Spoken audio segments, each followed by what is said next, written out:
Hey guys, it's Brad and the Buff. I got my buff on my head and I'm ready to go.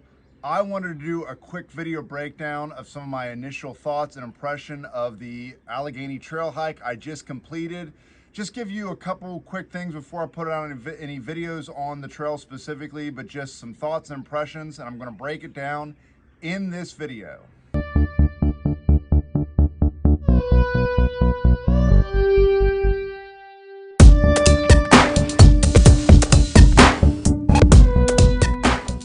So it has been a few days since I completed my through hike of the Allegheny Trail. This is a 311-mile trail in West Virginia that goes through the Allegheny Mountains.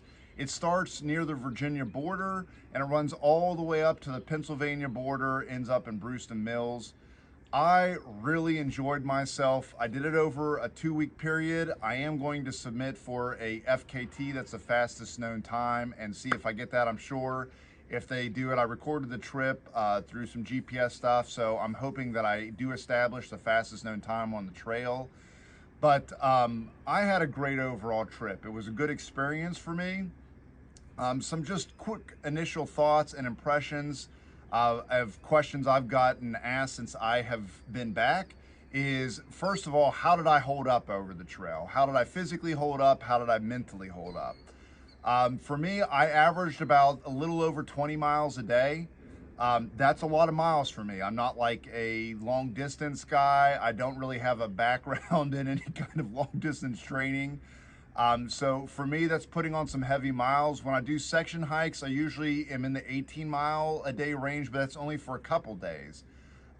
Days 3 and 4 were really tough for me. I'd gotten some blisters because I was stupid and didn't tape some hot spots when I should have. Those blisters caused a decent amount of pain. I was able to push through that, but those were really long days. Somewhere around day 5 and 6, I had some pretty not fun foot pain in my left foot on the outside of it. I don't know exactly what I did to it, if I irritated a nerve. But once I got hiking about a half mile to a mile every day, it started to basically go away. I think I took 3 Advils over the entire time. I don't like to take medication unless I absolutely have to. So I was in some pain and that helped. But once I hit kind of my soft spot, and that was I had a 18-mile day and a 17-mile day, and there weren't any big climbs. My body got healed up really well, and then I had my trail legs, and that was around day 8 or so, and then I was just crushing miles. So yeah, there was a little bit of pain up front physically. Some of it could have been by limiting maybe my miles on the front end. Some of it could have been maybe taking some precautions and taping earlier than I did some of my hot spots. And some of it was I just wasn't in as best trail shape that I could have been. But even with all that, I did just fine. Those days weren't the end of the world. They were kind of tough, and I was coming in late. Mentally, I did fantastic. It was very freeing for me. I didn't really get lonely, and I kind of thought that I would. I did miss my family, but missing someone isn't the same as feeling lonely. Some days I listened to music while I was hiking. Some days I listened to podcasts or a book. Some days I didn't listen to anything at all. I was really just very present, I guess is what I would say. Just whatever I had going on that day. And one of the things I love about backpacking the most is sometimes you think you're going to go out and have like this profound thing where you're going to solve life. And I think a lot of times the most profound thing that happens is you just stop thinking about stupid things that really don't matter that much, and you're just present. So like all the stuff you have going on at work and politics and like what's happening with this, you don't care about any of that. You're just like, what am I doing today? Do I have to climb this mountain? Blah, blah, blah, blah, blah. Boy, I hope my family's doing okay. It kind of like bleeds things down to the most important stuff, and that's what you think about, and you're really not trying to solve these big issues that you thought you came to the trail with. It gives you a sense of clarity and a sense of presence. And so I did enjoy that. Some of the strange things that happened, I guess, when I was out on the trail was one night it sounded like someone was throwing large rocks in the river. And I talked to someone later that day. I said, man, it sounded like someone was throwing rocks in the river. And they told me that it was probably a beaver. that beavers will flip rocks, or that that they'll beat their tail in the river. But to me, sitting in my tent for about an hour and a half, it would just sound like periodically someone would chuck a large rock about this size in the river. That was disturbing. I had four-wheelers come by very close to my tent one night when I was out in the middle of nowhere. They didn't stop or anything, didn't cause any problems. That was kind of weird. And then one night, what I thought was someone that was putting their phone light on me was actually someone's garage light off in the distance, but it looked like from inside my tent that someone had their phone light pointed right at me. It was about 15 feet away. Other than that, everything was pretty normal. I didn't see a lot of other hikers. The second to last day, I saw two backpackers, and I guess I missed another one. So those were the only backpackers I saw, and then I saw a couple day hikers one day. But really, it was just me and the trail. For 311 miles, I only saw two groups of people out on the trail, and that was it. Anybody else I saw happened to be people on ATVs or people in cities. My favorite sections of the hike was section 2 and section 3. My favorite was section 2, and that was from Cass to Davis. I loved coming up over Goutonier's Knob. I love following the river there. That was pretty cool. And so you follow, it starts with a G, the river that goes through there for quite some time. Section 2, or section 3, there were parts that I enjoyed about section 3 as well. Sections 1 and 4 had a lot of road walking. That is one thing I will say. Now, some of these roads are beautiful, and some of them are really fun because you're out in really backcountry areas. It helps you get really good mileage per day. You're seeing like rural, beautiful areas up in the mountains. Some of it, you're on pretty heavily trafficked areas. There's not wide shoulders. And those sections aren't fun. I'd say there's a good 10 to 15 miles where you're on roads that you really, really don't want to be on.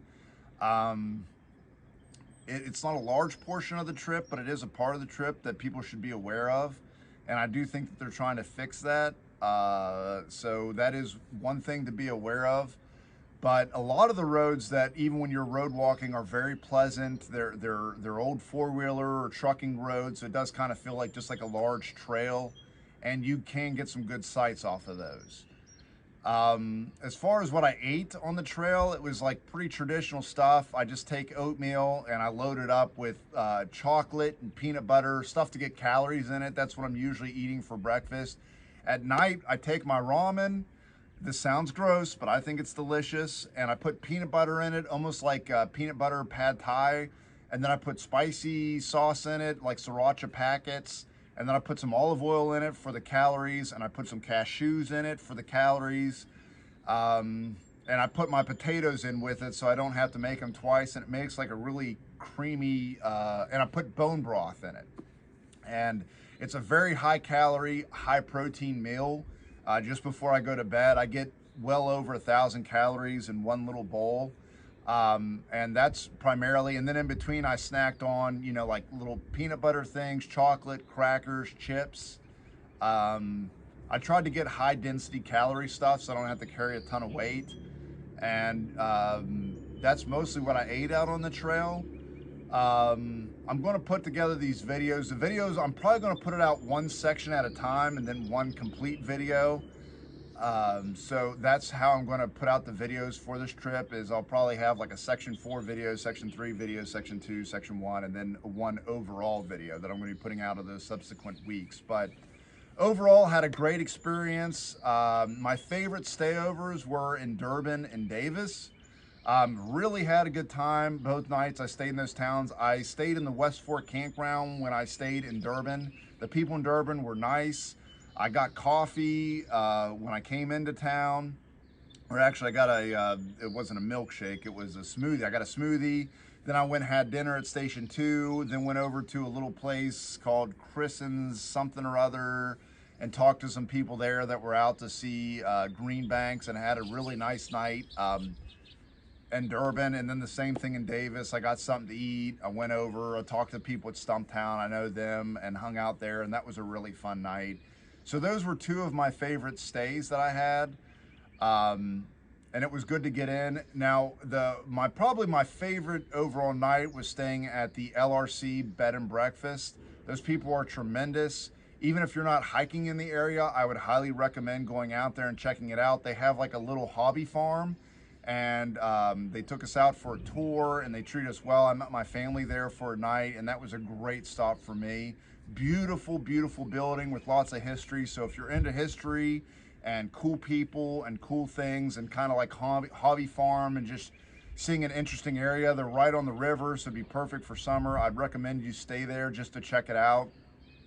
They were very nice. So I did also enjoy the LRC B&B. That was my most restful and peaceful evening that I had on the entire trip. Just a beautiful area. So just to wrap it up, super glad I did this. I think I hit my mileage, the places I stayed. I stopped by every single shelter to check them out. I got some great film that I'm really excited about, and I was really happy with how my itinerary went. For me, it was just about perfect. You could do it slower. I probably could have shaved maybe a day or two off at most, but slower probably, if I had to pick between the two, would have been maybe better. But I was super happy with how it went overall.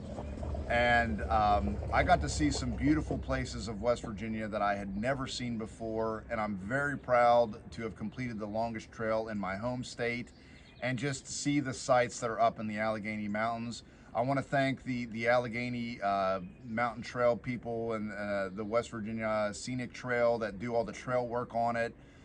There are some places that still need a lot of work on the trail, but they're getting to those spots, and there are miles and miles and miles of great trail work that are done that make for easy hiking. There, like I said, there are still some rough areas, but it's not where you're in it for 20 miles of just crushing hard trails. You might hit a 2-mile section that needs some work, then you come off it, and then you're good for 20 miles, and you hit another 2 or 3 mile section.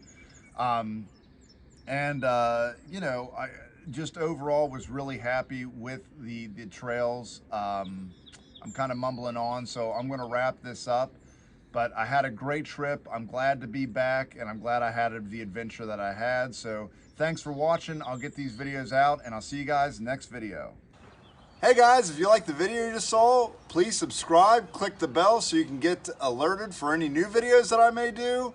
And check the links below for any information I described in the video. I'll try to put as much there as possible. Thanks for watching.